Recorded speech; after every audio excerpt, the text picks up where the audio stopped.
सिद्धिप्रदायकाय। ನಮಸ್ಕಾರ ವೀಕ್ಷಕರೇ, ನಾನು ನಿಮ್ಮ ಪಂಡಿತ್ ಲೋಕನಾಥ್ ಭಟ್ ಮಾಡುತ್ತಿರುವ ನಮಸ್ಕಾರಗಳು. ನನ್ನ ಚಾನೆಲ್ ರಾಯರ ಭವಿಷ್ಯಕ್ಕೆ ನಿಮಗೆ ಸ್ವಾಗತ. ವೀಕ್ಷಕರೇ, ಇವತ್ತಿನ ವಿಡಿಯೋ ಬಗ್ಗೆ ಸಿಂಹ ರಾಶಿಯ ವಿಚಾರದಲ್ಲಿ 2026ನೇ ಇಸ್ವಿಯಲ್ಲಿ ಭವಿಷ್ಯವನ್ನು ತಿಳಿಸಿಕೊಡುತ್ತಿದ್ದೇನೆ. ಈ ವಿಡಿಯೋ ನೋಡುವ ಮುನ್ನ ಲೈಕ್ ಹಾಗೂ ಸಬ್ಸ್ಕ್ರೈಬ್ ಮಾಡಿ. ಸಿಂಹ ರಾಶಿಯಲ್ಲಿ ಗುರುವಿನ ಸಂಚಾರ 11ನೇ ಮನೆಯಲ್ಲಿ ಇರೋದ್ರಿಂದ ಅದನ್ನ ಲಾಭ ಸ್ಥಾನ ಅಂತ ಅಂತಾರೆ. ನಿಮಗೆ ಧನಲಾಭಕ್ಕೆ ದಾರಿಯಾಗುತ್ತದೆ.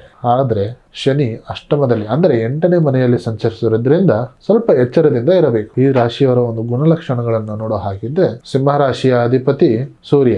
ಇವರು ಸ್ವಾಭಾವಿಕವಾಗಿ ನಾಯಕತ್ವದ ಗುಣಗಳು ಇರುತ್ತದೆ. ಧೈರ್ಯಶಾಲಿಯಾಗಿರ್ತಾರೆ. ಇವರು ಎಲ್ಲೇ ಹೋದರೂ ಎಲ್ಲೇ ಬಂದರೂ ಇವರ ಛಾಪನ್ನು ಮೂಡಿಸ್ಕೊಂಡು ಹೋಗ್ತಾರೆ. ಇತರರಿಂದ ಗೌರವವನ್ನು ಬಯಸುವಂತಹ ವ್ಯಕ್ತಿಗಳು. ಇವರ ಒಂದು ಆರ್ಥಿಕ ಒಂದು ಪರಿಸ್ಥಿತಿಯನ್ನು ನೋಡೋ ಹಾಗಿದ್ರೆ, 11ನೇ ಮನೆಯಲ್ಲಿ ಗುರುವಿನ ಸಂಚಾರ ನಡೆಯುವುದರಿಂದ ಆದಾಯದ ಮೂಲಗಳು ತೆರೆಯುತ್ತದೆ. ಹಳೆಯ ಸಾಲಗಳು ಇದ್ದರೆ ಹಳೆಯ ಸಾಲಕ್ಕೂ ಕೂಡ ಮುಕ್ತಿಯನ್ನು ಪಡೆಯುತ್ತೀರ.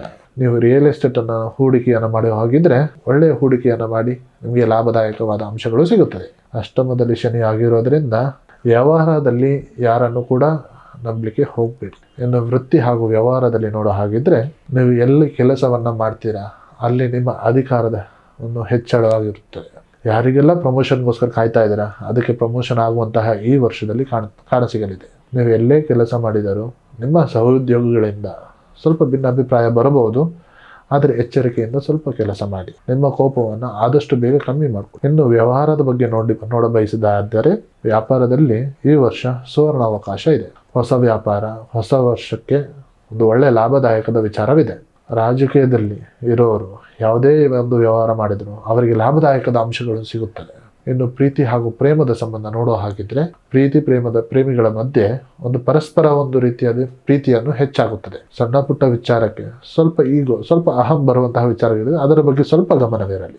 ಯಾರಿಗೆ ಕಂಕಣ ಭಾಗ್ಯ ಕೂಡಿ ಬಂದಿಲ್ಲ ಅವರಿಗೆ ಕಂಕಣ ಭಾಗ್ಯ ಕೂಡಿ ಬರುವಂತಹ ವಿಚಾರ ಈ ವರ್ಷ ಸಿಗಲಿದೆ.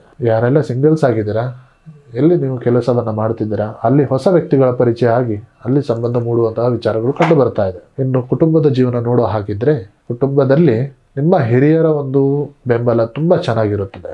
ಆದರೆ ಅಷ್ಟಮದಲ್ಲಿ ಶನಿ ಆಗಿರೋದ್ರಿಂದ ಸಂಗಾತಿಯ ಮಧ್ಯೆ ಸ್ವಲ್ಪ ಆರೋಗ್ಯದಲ್ಲಿ ಏರುಪೇರು ಆಗುವಂಥ ವಿಚಾರ ಇದೆ. ಆದಷ್ಟು ಅವರ ಬಗ್ಗೆ ಕಾಳಜಿಯನ್ನು ವಹಿಸಿ. ಇನ್ನು ಆರೋಗ್ಯದ ಸಮಸ್ಯೆ ನೋಡೋ ಹಾಗಿದ್ರೆ, ಅಷ್ಟಮ ಶನಿ ಇರೋದ್ರಿಂದ ಹಳೆಯ ಏನಾದರೂ ಆರೋಗ್ಯ ಸಮಸ್ಯೆ ಇದ್ದರೆ ಅದು ಮರಳಿ ಪಡೆಯುವಂತಹ ವಿಚಾರಗಳು ಬರುತ್ತದೆ. ವಿಶೇಷವಾಗಿ ಮೂಳೆಯ ಸಮಸ್ಯೆ ಬರುವಂತಹ ವಿಚಾರಗಳು ಕಾಣಸಿಗಲಿದೆ. ನೀವೇನಾದರೂ ವಾಹನವನ್ನು ಸಂಚರಿಸದೇ ಇದ್ದರೆ ಸ್ವಲ್ಪ ಎಚ್ಚರವನ್ನು ವಹಿಸಿ. ನಿಯಮಿತವಾಗಿ ವ್ಯಾಯಾಮವನ್ನು ಮಾಡಿ. ಇವರ ಒಂದು ಅದೃಷ್ಟದ ಸಂಖ್ಯೆ ಹಾಗೂ ಬಣ್ಣ ನೋಡೋ ಹಾಗಿದ್ರೆ, ಅದೃಷ್ಟದ ಸಂಖ್ಯೆ 1, 5 ಹಾಗೂ 9. ಇವರ ಒಂದು ಅದೃಷ್ಟದ ಬಣ್ಣ ಕಿತ್ತಾಳೆ ಹಾಗೂ ಕೆಂಪು. ಇವರ ಒಂದು ರಾಶಿಯ ಒಂದು ಪರಿಹಾರದ ಮಾರ್ಗಗಳನ್ನು ಹೇಳೋದಾಗಿದ್ರೆ, ಪ್ರತಿ ಶನಿವಾರ ಹನುಮಾನ್ ಚಾಲಿಸವನ್ನು ಪಠನೆ ಮಾಡಿ. ಪ್ರತಿ ಶನಿವಾರ ಆಂಜನೇಯ ದೇವಸ್ಥಾನಕ್ಕೆ ಎಳ್ಳೆಣ್ಣೆ ದೀಪವನ್ನು ಹಚ್ಚಿಬಿಟ್ಟು ಬನ್ನಿ. ಈ ವರ್ಷ ನೀವು ಹಸಿರು ಬಣ್ಣದ ಬಟ್ಟೆಯನ್ನು ಹೆಚ್ಚಾಗಿ ಬಳಸಿ. ಒಟ್ಟಾರೆ ಈ ವರ್ಷ 2026 ಇಸ್ವಿಯ ಸಿಂಹರಾಶಿಯ ಒಂದು ವಿಚಾರದ ಬಗ್ಗೆ ನೋಡೋದಾಗಿದ್ದರೆ, ನಿಮ್ಮ ಪ್ರಯತ್ನದ ಮೇಲೆ ನಂಬಿಕೆ ಇರಲಿ, ಯಶಸ್ಸು ನಿಮ್ಮ ಹಿಂದೆ ಬರುತ್ತದೆ. ಇದಾಗಿತ್ತು 2026ರ ಸಿಂಹರಾಶಿಯ ಈ ವರ್ಷದ ಭವಿಷ್ಯ. ನಮಸ್ಕಾರ.